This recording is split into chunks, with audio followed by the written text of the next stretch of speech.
ങ്ങളുമെല്ലാം ഇതിന് തടസ്സം നിൽക്കുന്ന നില കേരളത്തിലാകെ കണ്ടുകൊണ്ടിരിക്കുക. അതിന് പുറമെയാണ് UDF എവിടെയൊക്കെ ഭരണമുണ്ടോ അവിടെയെല്ലാം ഭരണത്തിന്റെ അപ്പുറത്തേക്ക് എങ്ങനെയൊക്കെ അഴിമതി നടത്താൻ വേണ്ടി പറ്റും അതെല്ലാം ഗവേഷണം നടത്തി നമ്മുടെ നാടിന്റെ വികസനത്തെ തകർക്കുകയും നാടിന്റെ പൊതുസമ്പത്ത് കൊള്ളയടിച്ചു കൊണ്ടുപോവുകയും ചെയ്യുക എന്നുള്ള ഏർപ്പാട് അവർ നടത്തിക്കൊണ്ടിരിക്കുന്നു. ഇത് പഞ്ചായത്തിന് മാത്രമല്ല, കേരളത്തിന്റെ ആകെയുള്ള ഒരു വികസന പ്രവർത്തനവും നടത്താൻ ഞങ്ങൾ അനുവദിക്കില്ല എന്ന നിലപാട് കേരളത്തിലെ എല്ലാ വലതുപക്ഷ ശക്തികളും ഒന്നിച്ചു ചേർന്നെടുക്കുക. കേരളത്തിലെ ഇടതുപക്ഷത്തെ പരാജയപ്പെടുത്താൻ, ഇടതുപക്ഷത്തെ തകർക്കാൻ ഒരു മഴവിൽ സഖ്യം കേരളത്തിൽ രൂപപ്പെടുകയാണ്. അതിൽ കോൺഗ്രസ്, ലീഗ്, SDPI, ജമാഅത്തെ ഇസ്ലാമി, BJP തുടങ്ങി എല്ലാ ചണ്ടി ഭണ്ഡാരങ്ങളും ഒന്നിക്കുന്നു. അതിന് പുറമെയാണ് കേരളത്തിലെ വലതുപക്ഷ മാധ്യമങ്ങൾ മുഴുവൻ ഒറ്റക്കെട്ടായി ഇവർക്ക് പിന്തുണ കൊടുത്തുകൊണ്ട് കേരളത്തിലെ സർക്കാരിനെ തകർക്കാനുള്ള ശ്രമം നടക്കുന്നത്. ആ ശ്രമങ്ങൾ കേരള വിരുദ്ധമായ നിലപാടിലേക്ക് മാറുന്നു എന്നുള്ളതാണ് കഴിഞ്ഞ 8 വർഷക്കാലത്തെ കേരളത്തെ അനുഭവം. കേരളത്തിന്റെ പശ്ചാത്തല സൗകര്യങ്ങൾ വികസിപ്പിക്കാൻ നമ്മുടെ സർക്കാർ ആലോചിച്ചപ്പോൾ ആദ്യം ആലോചിച്ചത് കേരളത്തിൽ മുടങ്ങിക്കിടക്കുന്ന പദ്ധതികളെല്ലാം നമുക്ക് പൂർത്തീകരിക്കണം. ഇപ്പൊ നാഷണൽ ഹൈവേ 66 കൊല്ലങ്ങളായി മുടങ്ങിക്കിടക്കുന്ന പദ്ധതിയാണ്.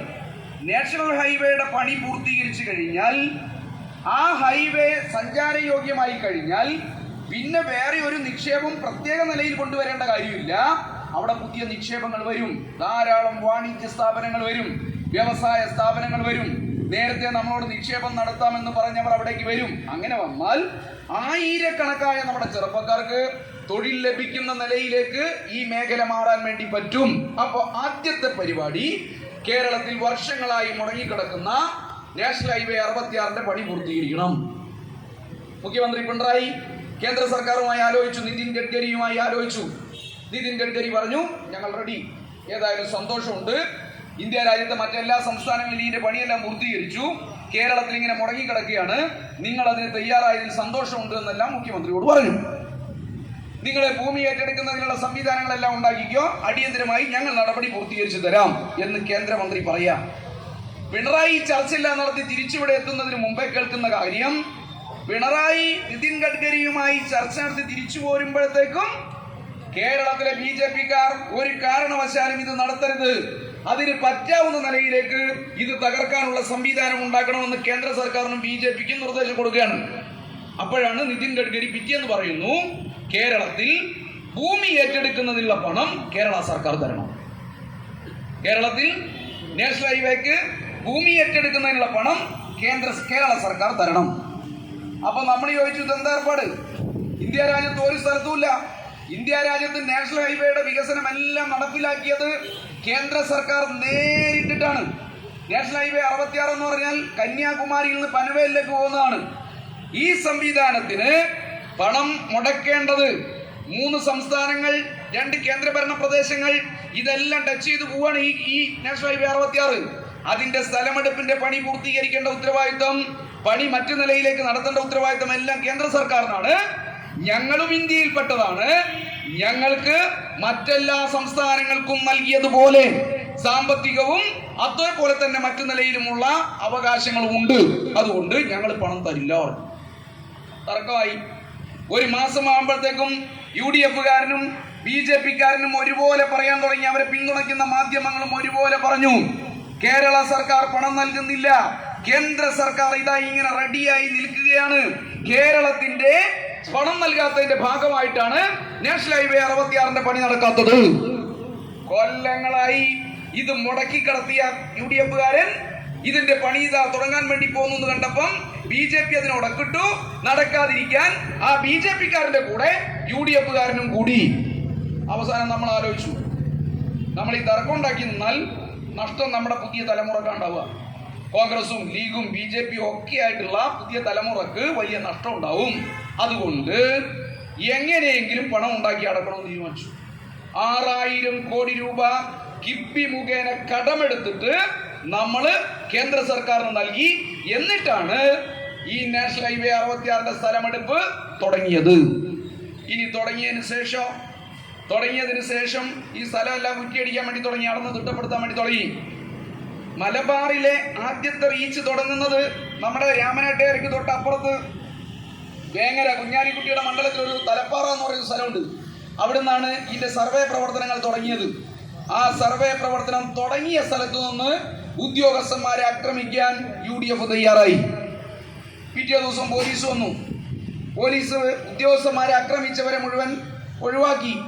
ഈ പണി കുറ്റിയടിക്കലും പണിയെല്ലാം പൂർത്തീകരിക്കുന്ന നിലയുണ്ടായി. അതെല്ലാം കഴിഞ്ഞ് പിറ്റേ ദിവസം ആകുമ്പോഴത്തേക്ക് അവിടെ വലിയ പ്രക്ഷോഭം ആരംഭിച്ചു. ആ പ്രക്ഷോഭത്തിൽ മുസ്ലിം ലീഗ്, ജമാഅത്തെ ഇസ്ലാമി, SDPI, BJP എല്ലാ ചണ്ടി ഭണ്ഡാരങ്ങളും ഒന്നിച്ചു ചേർന്ന് അവിടുന്ന് പ്രഖ്യാപിച്ചു, സ്ഥലമെടുക്കാൻ അനുവദിക്കില്ല, ആളുകളെ കുടിയിറക്കാൻ അനുവദിക്കില്ല എന്നെല്ലാം പറഞ്ഞ് സമരം തുടങ്ങി. 2-3 ദിവസം കൂടി കഴിയുന്നതോടുകൂടി കേരളം ഇതേവരെ കാണാത്തൊരു സമരരൂപം തലപ്പാറയിൽ ഈ കേരളം കണ്ടു. ഈ നാടിന്റെ സമഗ്രമായ വികസനത്തിന് വേണ്ടി സർക്കാർ സ്ഥലമേറ്റെടുത്ത് ഒരു വെള്ളിയാഴ്ച ദിവസം ഉച്ചയ്ക്ക് നല്ല പായെല്ലാം പുല്ലായെല്ലാം കൊണ്ടുപോയി വിരിച്ചു വെച്ചിരിക്കുന്നു. എന്നിട്ട് അവിടെ ഉച്ചക്ക് നിസ്കാരം നടത്തുക.